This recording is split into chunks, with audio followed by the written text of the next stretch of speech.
Good morning, everyone. I am stopping while driving. I realized I'm not going to be able to get out and do my video. I might not be able to do my video in the tent if it's raining. It gets noisy. You can't hear me. Right now there's a little bit of a lull, and I looked at the map, and I'm in it. I'm in the eye of the hurricane, so to speak. So I'd better get this recorded. So I pulled over. I'm doing this. I'm still outdoors. I'm still in the country, but I wanted to be able to give you this message. You think that, God didn't know what was going on with Israel? God's always known. And he's always known that they would be surrounded by enemies. And we're going to read a little bit out of Ezekiel today. Before the dry bones chapter, we have a chapter of blessing from Ezekiel, from God, for Israel. Israel is the focus. As much as we'd like to think we're part of the focus, we're in the Gentile age. So we can be focused on right now, but Israel is still there. Israel is in the news almost every day. Israel's foes are falling. Israel's involved, but a lot of it's their own problem.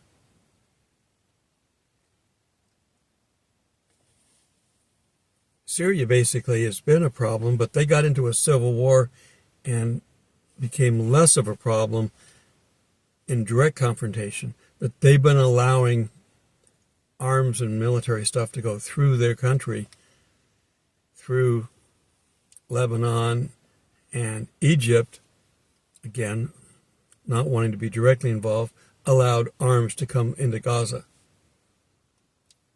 So the people that are responsible for doing this are just as guilty.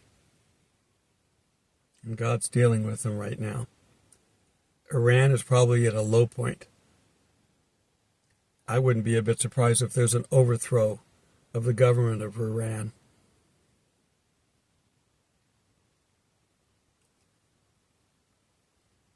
So, we're going to read some out of Ezekiel and see that God has known about this for a long time. Ezekiel 36. And this guy's a little long. He talks a lot. He says a lot. When you get all done, there's only a couple of things that he makes a point of, but he uses a chapter to do it. So bear with me.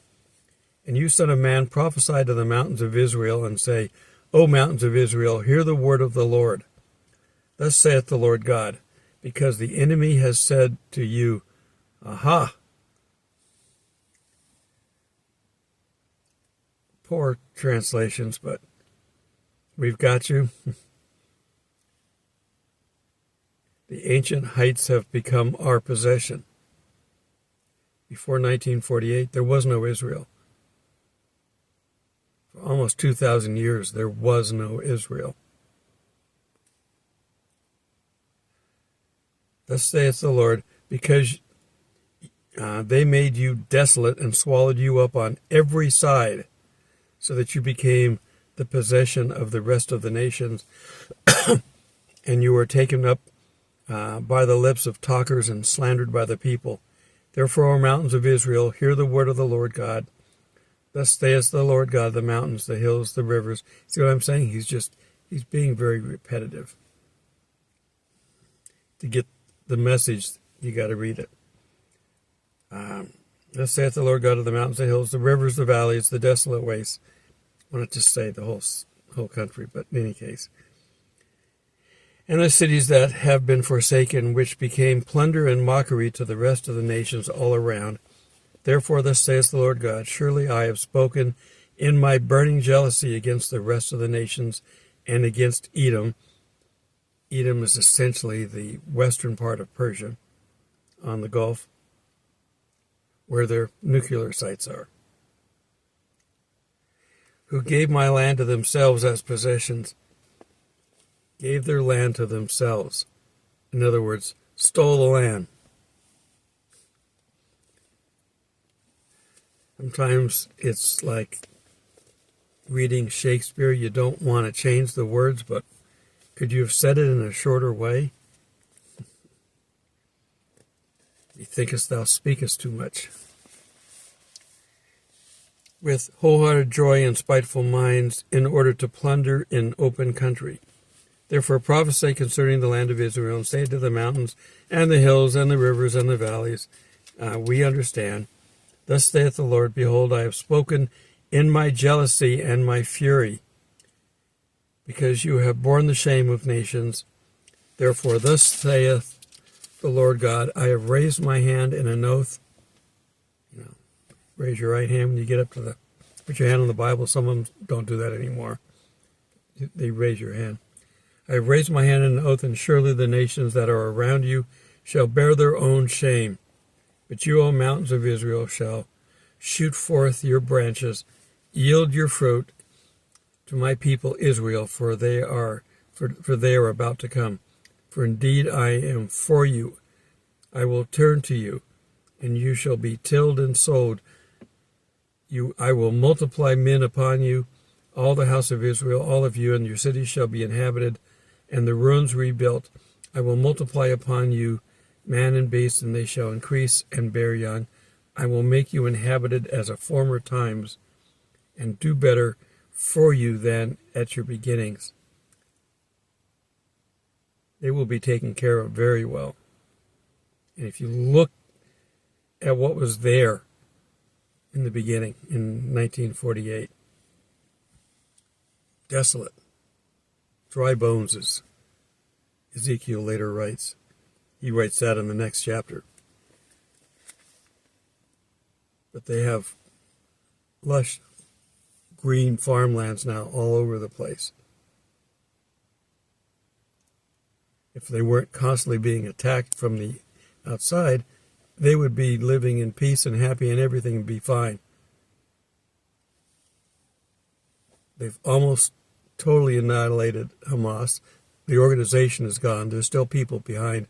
And the idea in Gaza, anyway, that the people don't support Hamas, it's wrong. Most of the people support, because they're living there, because they are in agreement with the Shiites. And there's two factions in the Muslim religion, the Sunnis and the Shiites. The Shiites are basically Iran and its proxies. All the other nations are Sunnis for the most part. What the people that are taking over Syria now are Sunni. They were pushed out by the Shiites before, and they weren't happy. The Kurds are Sunni, or variation. So the bottom line is, their two factions are there, and I forget which, when it was talked about before, the politicians talked about it before, and I think Trump said this. Why get involved? Let them fight amongst themselves. It's not our problem. They've been fighting from the beginning of time. They're still fighting, and they will be fighting until God comes back. You can't stop it. We've gone in and we've picked, both sides are bad. One is extremely bad, and the other one is tolerable bad. Well, you'd rather have the tolerable, but you don't want to fully support them. The Sunnis include ISIS. Don't get involved. The big B is the other half of the team, Beavis, said he's going to basically help them rebuild their country. He's willing to send them billions of dollars. He's not willing to spend a dime on the people in North Carolina, yet he's willing to send to the lesser of two evils in the Middle East and hold arms back from Israel. These people are evil.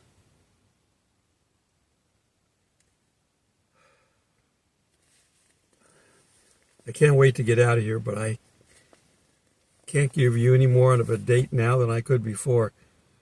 We know that there is a gap between, I'm off on a tangent, we know there's a gap between the rapture and the 70th week. But how long? I don't know. Is it months, days, years? I don't know. We still could go any time. The rapture is the next prophesied event. So stay ready. Don't get complacent in this time. Oh, come on. Hiccup, stop it.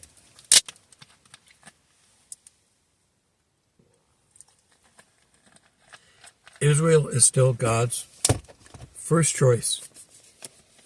We're adopted. We're not less loved. But he's got an agenda. And protecting your first love is always there. Okay, my people, yes, I will cause men to walk on you, my people, Israel. They will take possessions of you, and you shall be in inheritance, be there in inheritance. No more shall you bereave them of children. Thus saith the Lord, because they say to you, you devour men and bereave your nation of children, therefore you shall devour men no more, nor bereave your nation no more, nor will I let you hear the taunts of the nations any more, nor bear the reproach of peoples any more, nor shall you cause your nations to stumble any more. God will come in and save them. Now he has done that. They have not been without war, though. There was war right after the United Nations proclamation. They've had war every few years since, and when there hasn't been war, there's been confrontation. And they should have gone after it back then, but they didn't have anybody willing to stand firm. They should never have given back the land they took in 1967. They should have held on to it. They go, well, it's going to prevent more war. It hasn't. When the United States has insisted on land for peace, it hasn't worked. Ever. It might work for an hour, maybe a day or two, but that's it. The so-called ceasefire from Lebanon with Hezbollah lasted less than a day, and they were launching missiles again. Not as many, but they were launching missiles, and Israel was forced to retaliate, and then the world goes, look, Israel broke the truce. The world is an evil place. So anyhow, if you want to see about the dry bones, that's Ezekiel 36. And then if you want to find out about Gog and Magog, that's Ezekiel 38. So it's a topical time for this time frame. The prophets that read these or wrote these books, they didn't know anything about what they were writing about. They were just given visions. John, when he wrote Revelation, was given a series of visions, and he wrote down each vision one at a time. We've put them together in a book, but they should be timelined over the top of each other, not a complete linear story. None of the prophecy, for the most part, is linear. The prophecy will allow them to flying at 10,000 feet, picture this, and then drop down to ground level, tell us what you see. Back up in the clouds, coming along, drop down, tell us what you see. They're not connected. Not necessarily. And Revelation is like that. So that is the problem. Since we have prophecy, we're living under a time of prophecy. We don't know the timing. Even when Jesus speaks, people don't understand. As we just got through seeing when Jesus was talking, he followed it up with a parable to make sure that they understood it and had a picture in their mind of what he was talking about. We can't comprehend this. We can't understand this book. No matter how much we put into it, we can't. Now the Spirit knows it inside and out, backwards, forwards, upside down, however you want to look at it. If He doesn't teach it, we're not going to get it. Don't pick up your book without praying. And God will teach it to you. But some things we're not supposed to know.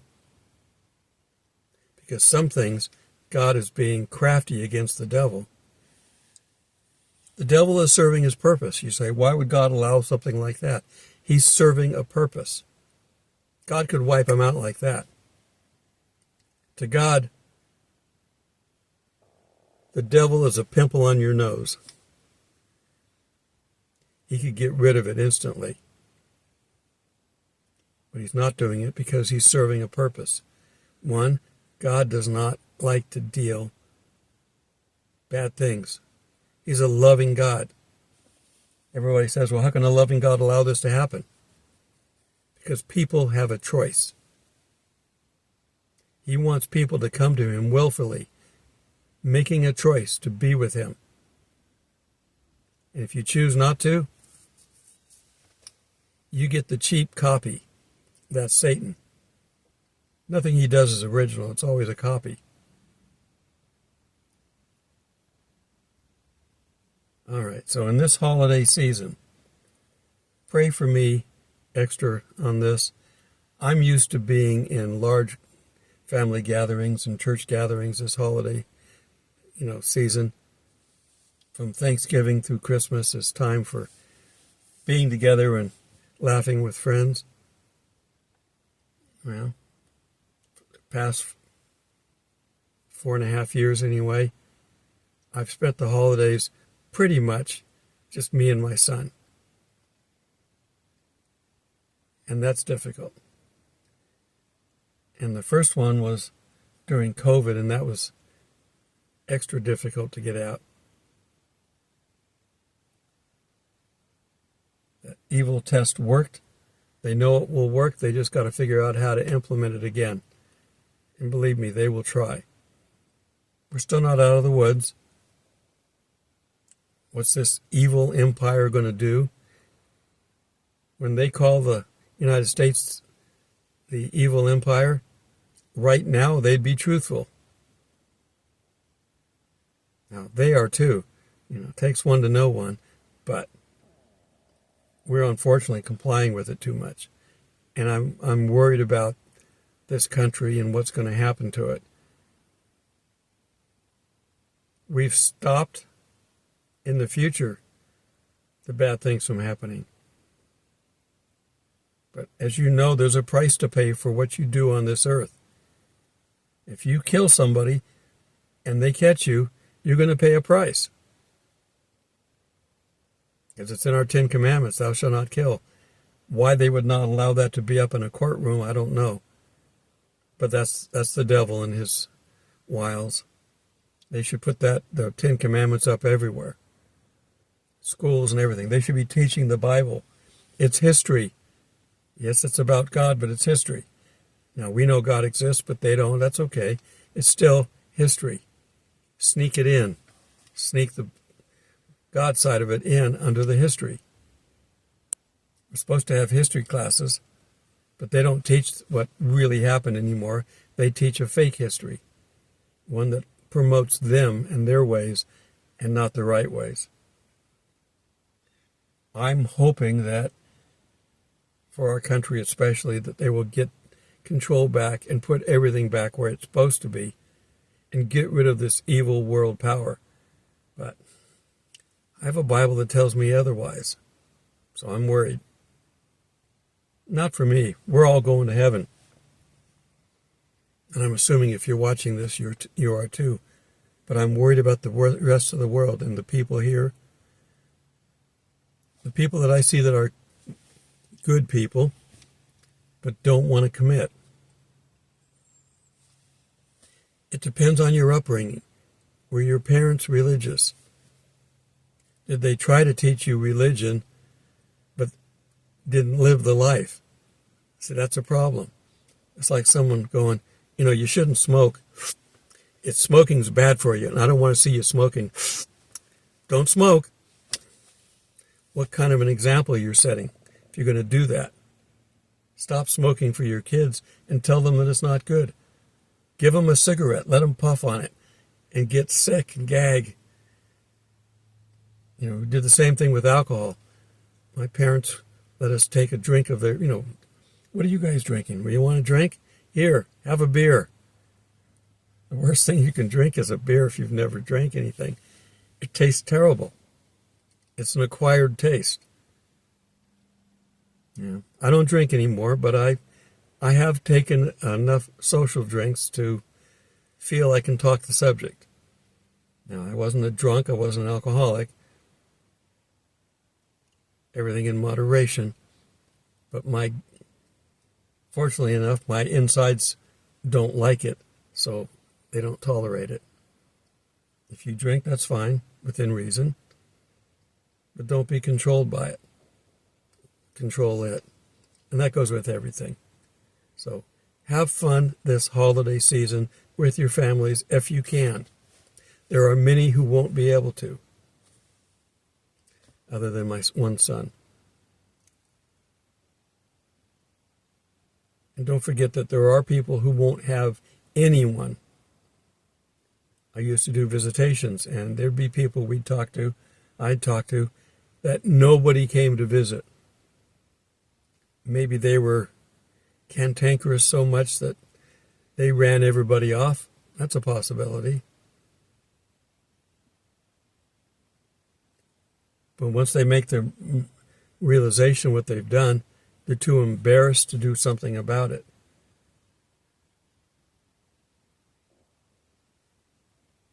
And I tried to get some of these old men I'd talk to in the hospitals and that, try to get them to call their family. No. They won't come see me, I'm not going to call them. Dumb. That's like you're driving down the highway at night and the guy's got the high beams on. Well, I can't see with his high beams on. I'm going to put my high beams on too to show him what it's like so that neither one of us can see. Or some people's thought processes need to rethink. All right. Enjoy these times. We don't have many left anyway. However, we do this. I keep saying this is our last Christmas, and I've said it for the last, this will be 7 years because from the Revelation 12 sign. And some people are saying, well, that wasn't the Revelation 12 sign. Well, it fit exactly what they said, but our interpretation of what it meant may be in question. It wasn't reigning in the rapture. It might be reigning in the birth pains. We're in the birth pains right now. That was 2017. That was before COVID. That was before our current administration. Before we had an election stolen after that. There's a lot of stuff has happened since 2017 that would be under the category of bad. So keep your lamps full. Use them to light your way. Help somebody else along the way. Until we meet in the clouds, God bless.